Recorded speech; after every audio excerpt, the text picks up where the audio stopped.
Hey guys, my name's Kyle and this is my square body blazer. It's been quite a while since I've updated a video or uploaded a video, and today's just going to be like a general walk around update. I've done quite a bit of things in the last couple months. You guys get to hear all about that. Personal things.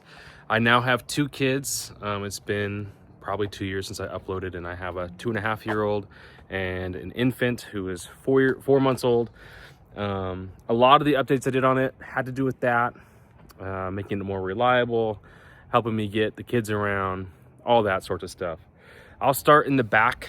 I'm going to do interior stuff, and then at the end I will do some exterior walk around, give you guys like specs on the lift and tires, wheels, all that stuff. So if you guys want, you can just skip ahead. Otherwise, I'll give you guys a full walkthrough. It is dirty. I do use it. It's my daily. I take it to work.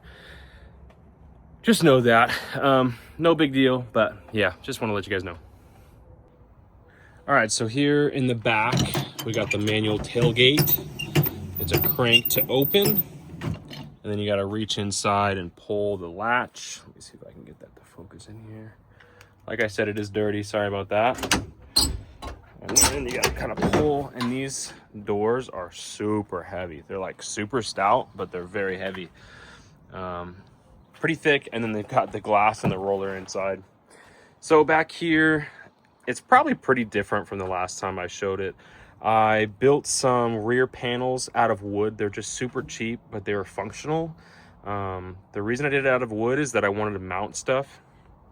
So on this side, I don't know if you can see behind the spare tire, I just mounted that. I've got an axe, and then I've got a shovel that I mounted there. And then there's a small like poop shovel there. I couldn't have done that without the wood. I wanted it to be something that was durable, thick enough. I think it's 1/4 inch, maybe even 1/2 inch. Now this looks like 1/4 inch.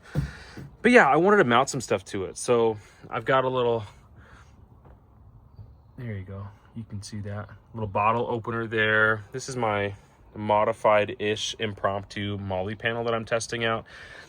This pack is not quite strong enough to hold itself up, but just testing it out to see how I like it. I've got the high lift jack that I've had for years. Most recently, I've added the spare tire carrier. I was having issues with it because I have 33-inch tires. With the old bench, which I'll get into the new setup here, with the old bench, it sat back a couple inches further and it pushed the tire back. And how the tailgate works, it's thicker at the top here than it is at the bottom.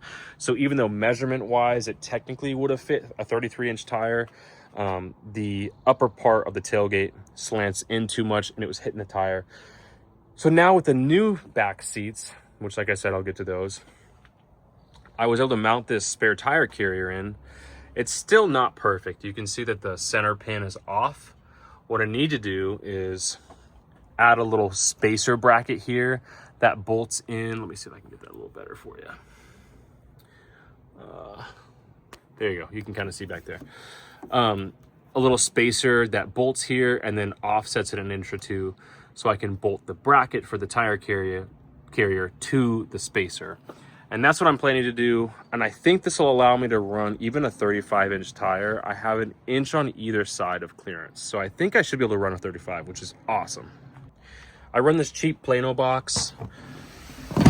It houses all of my stuff in it. It's something that I dig out of daily. This is kind of just like a full-on walk around. I've got some winch stuff in here, which yes, I do have a winch that's brand new to the channel. I got some like spare shoes, a cup for camping. I got maps and stuff. I've got extra oils and fluids. I've got paper plates. I've got some toilet paper if I need. I've got propane in here, which probably shouldn't be in there, but it is. Some recovery straps. I have some extra odds and ends like bolts and nuts and anything. I've got I think 4-ton or 2-ton jack or something down there. Whatever I can fit in here, I fit in here. I love the Plano box. They're fairly cheap and they work super well. They're pretty durable. You can waterproof them if you need to by putting a gasket in them, and they are pretty good to look at. I mean, they're stackable, which I like. It's not anything crazy. I would only run probably 2 in here max, but I do plan to get another one. But yeah, that's my Plano box setup. Oh, and then I've got a cardboard there. If you've ever changed a tire out in the rain or done anything out in the rain, it sucks. So having something in your rig that you can like kneel on temporarily is super nice. Okay, I pulled the spare tire away so that you guys can see a little better the setup I have here. This was a birthday axe my dad got me. It's Fox knives. It's super cool. Shout out to Fox knives. These are really, really well made, cast iron. I think they're made in Italy. Ashwood. Super, super cool. So anyway, check those out. Over here, it's probably, sorry about the spare tire carrier. I mounted these on a couple years ago, and this is probably my favorite modification I've done, like on a budget. These are some Amazon straps that they just clip in. They're adjustable. You can put bigger things, smaller things. I just love these. I can't believe that I found them and that I installed them. Like, this is my favorite thing. I've got a secondary shovel here that just kind of sits there because I don't have a good space for it, but it looks pretty rad to me. I like the axe. I like the shovel. I use them all the time in our backyard. If we go camping, if we're just going on a day thing, I'll take the truck and I'll know that I have that if we want to make a fire. And the shovel is always nice to have. I also carry my antenna back here and I strap it in to the front one, and then I have like a Bible. Yeah, I just love the way that I have this set up back here. I'm gonna have to flip it from this side to this side though, because they're not accessible with the spare tire carrier. I knew that when I installed it, but the carrier is only one way. It doesn't work the other way. So a little bit of a bummer because I don't really like having extra holes, but it is what it is. I'm just gonna work with it. Okay, and just in case somebody cares, underneath the carpet I have some kill mat sound deadener. I went pretty cheap on it. I would recommend going a lot thicker. I did the 50 for most of it, and then 80 where I couldn't do the 50. Like I just ran out. 120 would be optimal. I still do get a lot of noise. That's like my biggest complaint right now with the Blazer, is like it's still pretty loud, even though I've changed out the muffler, I've added different seats, I've put stuff in the back. Like, there's a lot of cab noise that happens, and it's just kind of frustrating. I do think it's worth mentioning, like, if you can spend the money, just spend the money on sound deadener or like a mat.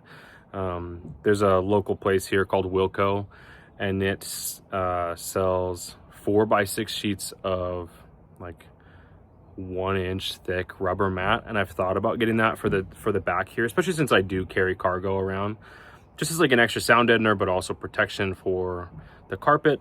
It's something that like could be done. It's not too expensive. A lot of the kits online are like hundreds of dollars, and I just don't have the money to spend there. So that's an option for me that I'm thinking about, but it's not obnoxious anymore. I did switch out the mufflers, which I'll show you later, but yeah, it's one of those things that, like, if I could go back and do it again, I would do it right, and I would spend the right amount of money on it.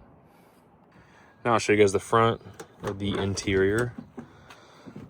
Probably pretty similar to the last time I showed it. Maybe not, I don't know. It's black on black interior as far as like headliner and carpet and panels. The seats are this awesome orange plaid.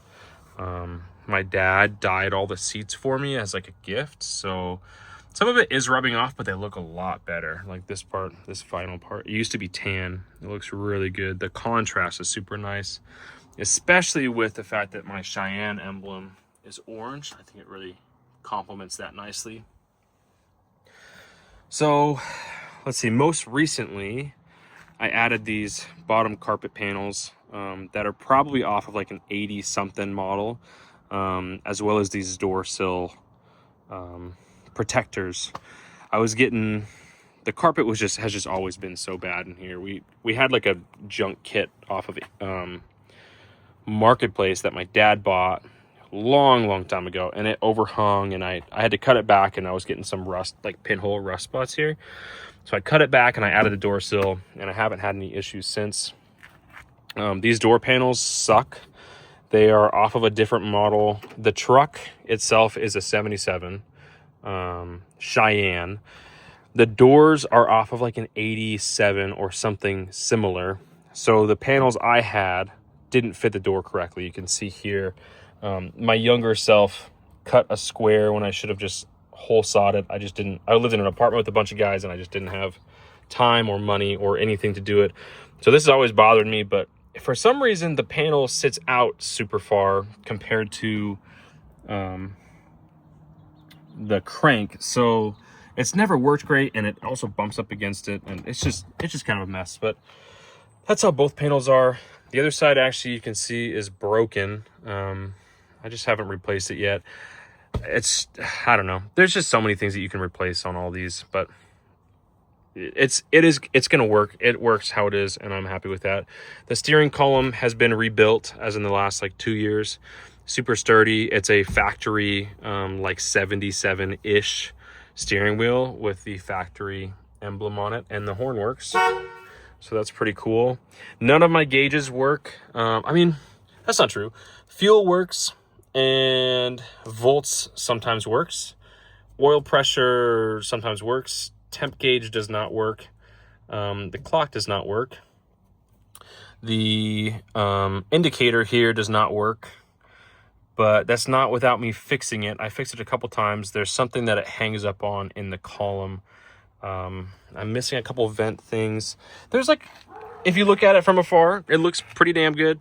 If you get in here, you're like, yeah, you're missing some stuff, but isn't everybody? Probably my favorite mod up here is this phone mount.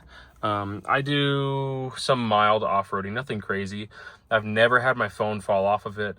It's mag safe. It's stuck on here. Yeah, I think it's just super good. Sorry, my dog's barking. I think it's one of the best mounts you could get for the money. I think it's $18. I've got the factory center console. I need to get a new insert here to make some aluminum ones that I'm gonna get. It's got a lot of room inside. I store like extra parts, and I've got a machete in there right now. A bunch of junk. You don't need to look in there. Yeah, and then we just did the headliner. My dad bought me the headliner as a surprise a few months back, maybe even almost a year ago now. And it's a factory one out of some Chevy. It doesn't really matter what. But it shrunk just a little bit because of its age and the material, but we covered it in suede, vinyl suede, and it looks super rad. It just really completed the cab of the truck. There is a gap on the other side. You can see right there where my finger is. It just didn't cover that, but everything else looks really good. We'll go ahead and I'll show you the passenger side. Oops.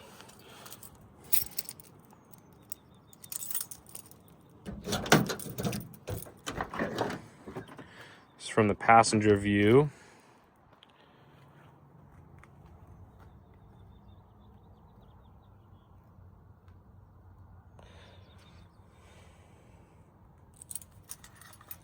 You can see the Cheyenne emblem.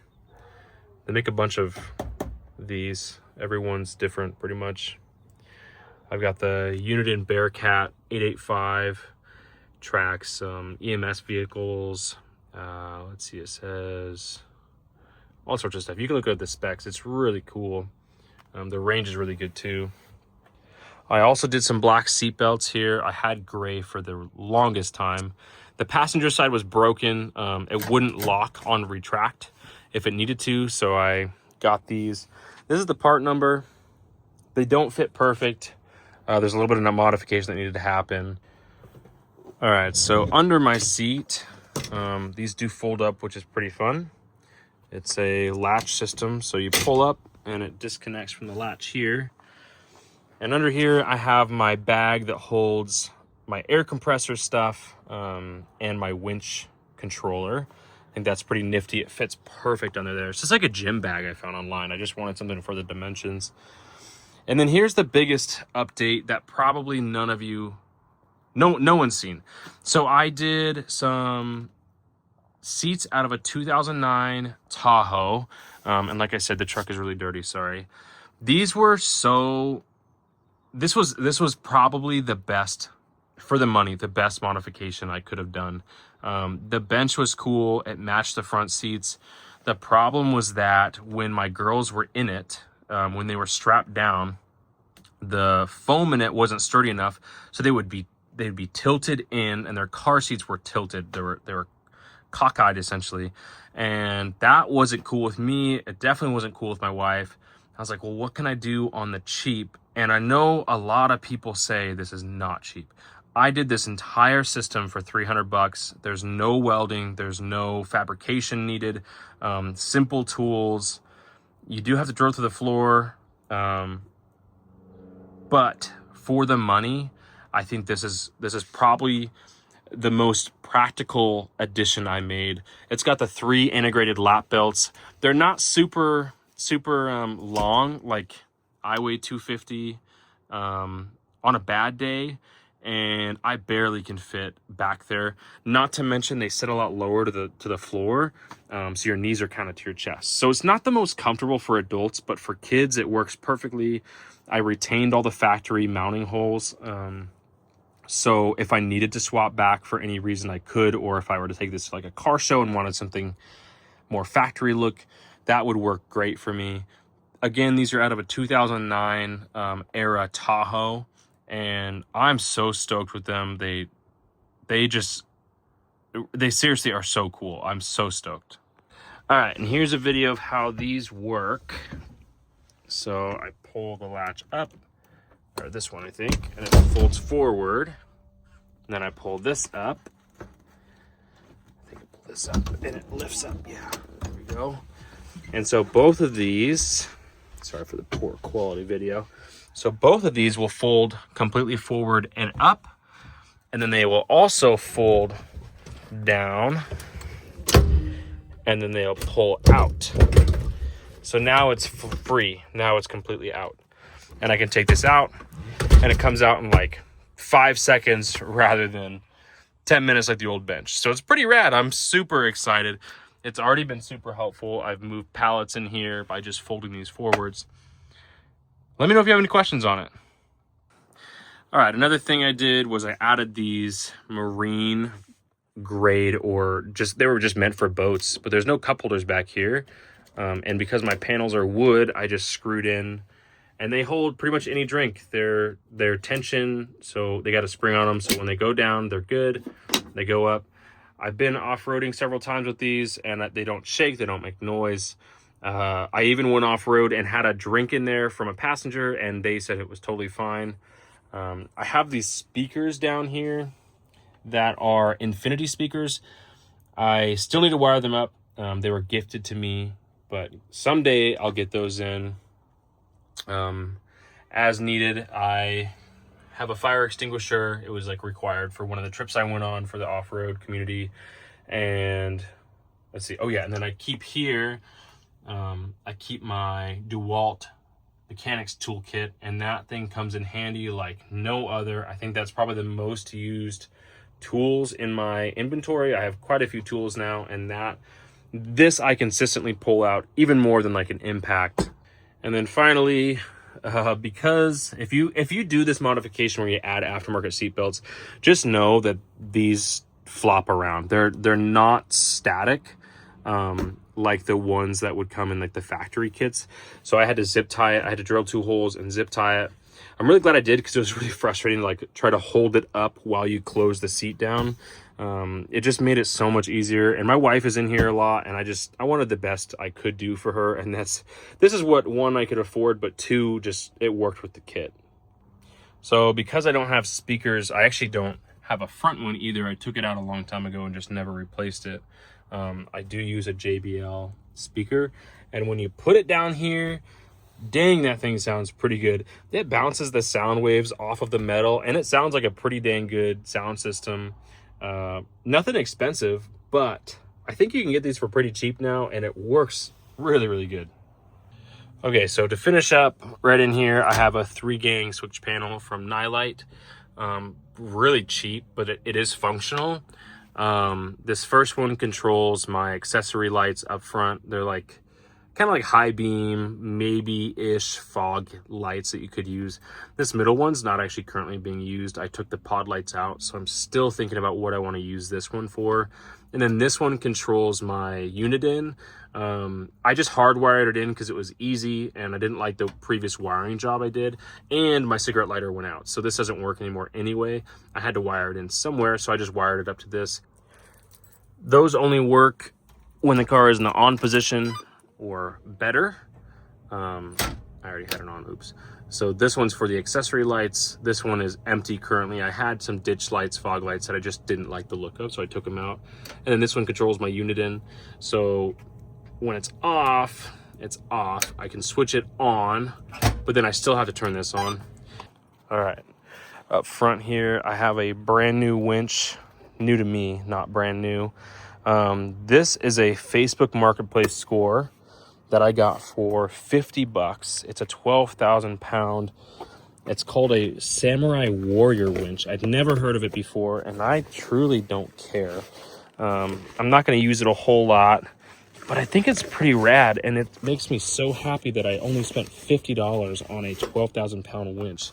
I got a cover. I mean, I think in total, I'm in about 150 bucks. But that's to get a winch, 12K winch. You can see here's the model number. They don't make it anymore, but they make something similar.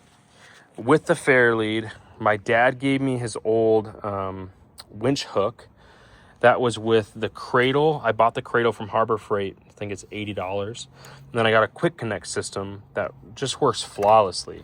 It's got free spool like every winch should, in, out. This dust cover does look pretty rough. I get it. Inside, I pulled it out to when I connected the positive and negative. It was like clean as a whistle, so I'm super stoked. And then I have the quick connect routed right here. I think it's pretty nifty, right behind my lights. So when you step back, you can hardly see it. I do have the winch on at full time right now, but at some point I'll probably just take it off. Okay, so I just had to get that cover back on, but it connects to the front receiver, which I have this welded in. It's probably not the best that it's welded in because it's hard for me to put an aftermarket bumper on here. I also couldn't opt in for the behind mounted, the hidden winch that I wanted to do, that Engineered Vintage does, but it works really good. It was fairly cheap, and I'm just really happy with the result, to be honest. And no, I don't care that this says Warren. I don't care. I'm not trying to represent anybody. I'm also not going to lie to anybody. If somebody asks me, I'll say, hey, check this out. It's a $50 winch. So in here, I've got quite a bit that I've done. I just rebuilt the carburetor. It's a 4-barrel Rochester out of a 76 Chevy. It doesn't really matter what it is. It's just the model number reads 76. That was really quite easy to rebuild, to be honest. So the carburetor was honestly quite easy to rebuild. YouTube University does a really good job of teaching you things that you never thought would be possible. I would really encourage anybody who's interested in trying to rebuild to look and just see how complicated it seems. Because I was told not to do it. Like I had several family members who were like in the car business, and they're like, oh, it's pretty hard. You got to tune them. It's a finicky process. There's a lot of small parts. It really couldn't have been simpler. I had it done in 3 hours, and then it took me about an hour to get it tuned. And that's never having touched a carburetor before. I'm pretty handy, but like, I think anybody could be handy, to be honest. It's not anything crazy. Understanding simple mechanics, understanding simple like cause and effect, thinking critically, those are all things that if you can do that, you can do this. This is my onboard air system. It looks a little janky with all the wires, but I swear it's really well set up. So this is an ARB air compressor that I picked up on Marketplace for 60 bucks. Yeah, these are not supposed to be here, but it still holds air, not a big deal. And then it runs into a tank that holds about 120 PSI of pressure before it's shut off. And then back here I have a gauge to see like what pressure it's running, but then also I've got it connected to a quick connect, which I can then run to all 4 tires. I have like a 25 or 30 foot hose that even stretches across here and to the rear. And this ARB compressor is incredible. Yeah, ARB makes like really high-end stuff, but I was surprised with the fact that I got it for 60 bucks. That it worked so well. I did all 4 tires from like 18 to 20 PSI to 38. in under 10 minutes. I think it was actually like 7 minutes and 50 seconds or like 8.5 minutes or something similar to that. This engine is a rebuilt engine. It's not the factory one that was in here.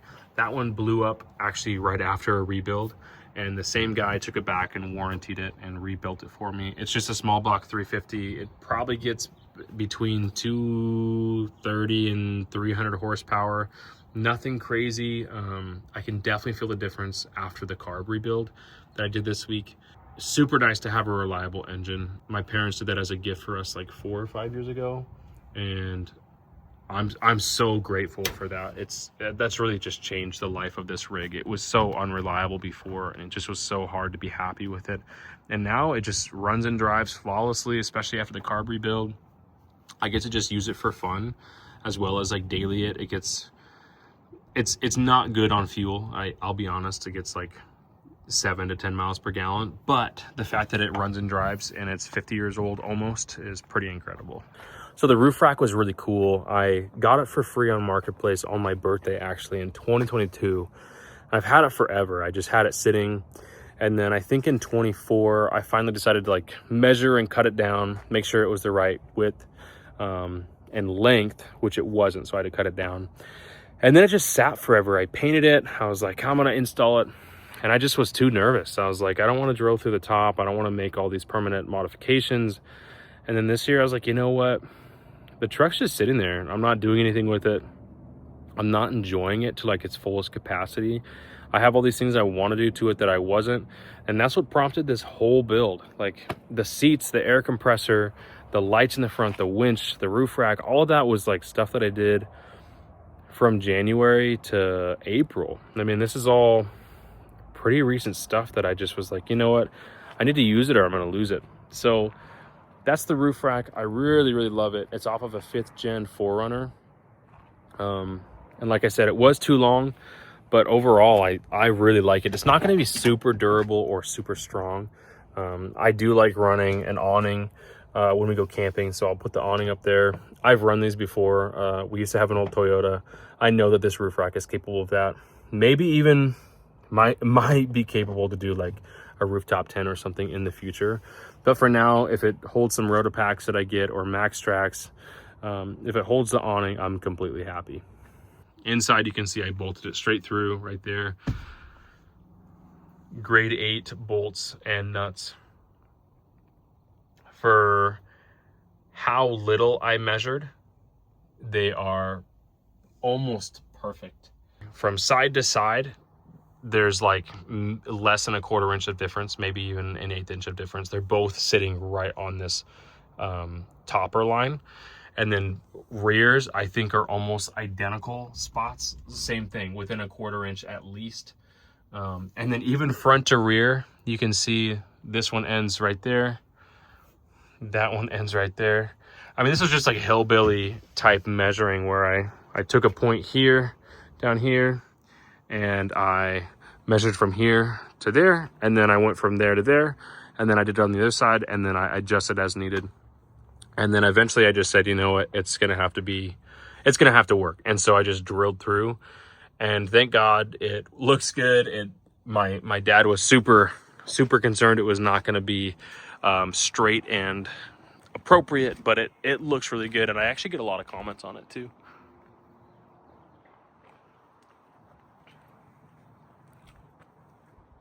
All right, now the promised walk around. This is my 1977 K5 Blazer. It's a Cheyenne. I do have a missing emblem over there. If anybody has one, let me know in the PDX area. It's on a 3-inch Tough Country lift, which is really a 4-inch in the front and 3.5 inch in the rear. I'm running front fog lights or auxiliary lights, whatever you want to call them. They're hella lights. They're not super bright, but they're pretty good. I've got the winch like I already stated. These covers go back on, kind of weird. There we go. The offset's pretty good. I think this is a -100 millimeter offset, and I think it's perfect. It's not even front to back. I had somebody comment on that on a video like a year or two ago, I just don't care. I like the little poke. It's not a big deal. And then these are some retro-ish, like probably 70s or 80s wheels, the bullet hole style, and they are powder coated black. I'm running Razor MT Maxxis 33 by 12.5, and it sits really good. I will go to 35s in the future. I love the lift. It's a tough country lift. I've also got the dual steering stabilizers down here. Those do help a lot, especially with like steering wobble or steering suggestion, as you will.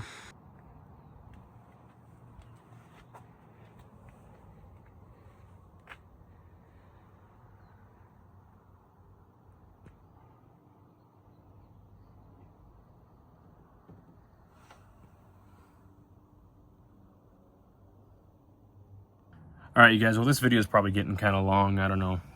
Thank you so much for watching, though. I really appreciate it. This is something that I want to do like long term. I want to make videos and I want to share my content. I want to build other vehicles. So it means a lot that you're watching now. Nothing on it is perfect. Feel free to roach me in the comments. Yeah, I just really appreciate you guys being here, and feel free to like, comment, and subscribe. I do have an Instagram, a Facebook, a TikTok, all dedicated to the Blazer, and they're all some version of Kyle's K5. It's like Kyle_K5_ for Instagram, and then same with TikTok. So give me a follow. Let me know what you guys would like to see. If there's something you guys would like me to take a video on, or if you guys have any ideas of making this more efficient, more fun. I do take it off-road occasionally. I'm hoping to do a lot more, so I'm hoping to do some videos like that. Otherwise, you guys, just have a great week. You know, keep working on your rigs, enjoy them, use them while you can. That's like the biggest thing right now. It's just be confident in what you decide to do with it, and then just use it. All right, peace.